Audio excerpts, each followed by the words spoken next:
Cosenza for LibertyNation.com and Liberty Nation TV, and I have Tim Donner here. And Tim has written, he is our Washington political columnist. And Tim, your most recent piece focuses on the special election in Georgia. Is it the 6th district? Well, this was a race where the Democrats had very high expectations. They thought this suburban Atlanta district, mostly with well-heeled suburbanites, would be the perfect place to stop the Trump revolution.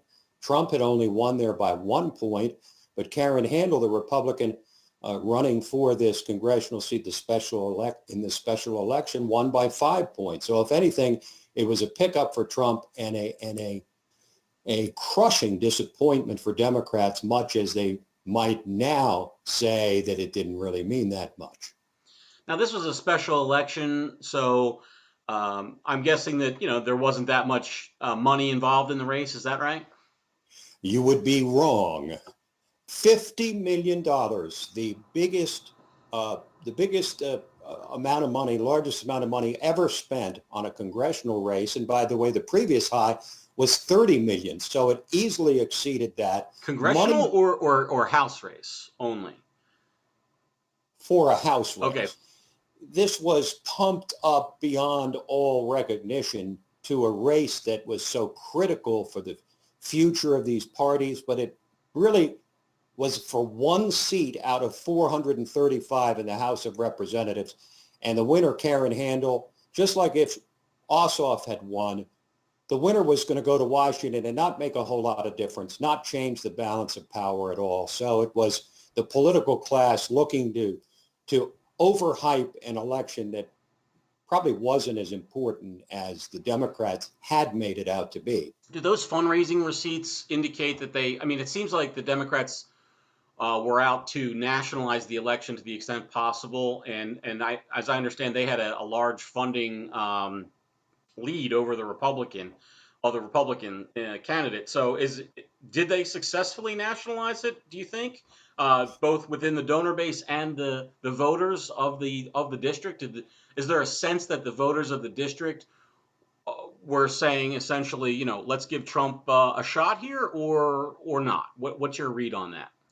I think what happened on November 8th was essentially a political revolution. And my sense is that the voters said there's not enough time. There hasn't been enough time gone by for us to evaluate effectively whether we voted properly in November or not.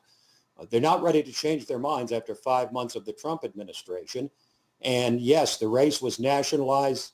$50 million was spent. The Democrat outspent the Republican 6-1, and the money poured in from the Hollywood and East Coast elites to a degree that we'd never seen before. They poured everything into this race, and they lost.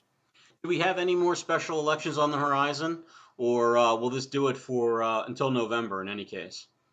This is the last of the 4 special elections. Republicans have won all of them. Whether it is any kind of a precursor or a bellwether for what we can expect in the midterm races 16 and a half months from now is anybody's guess. A lot can happen between now and then.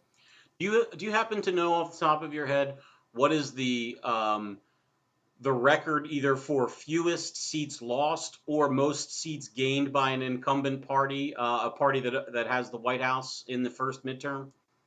Well, the important thing is that the party holding the White House almost always loses seats in the first midterm election. There have been some exceptions to that, such as Ronald Reagan, but for the most part, the party in power, the party in control of the White House will be happy to not lose any seats.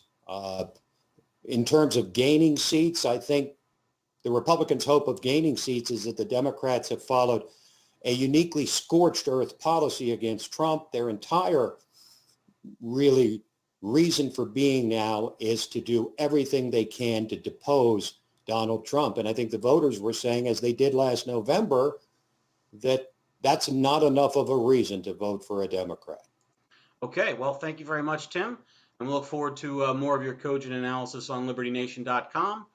This has been Scott Cosenza for LibertyNation.com and Liberty Nation TV. Thanks for joining us.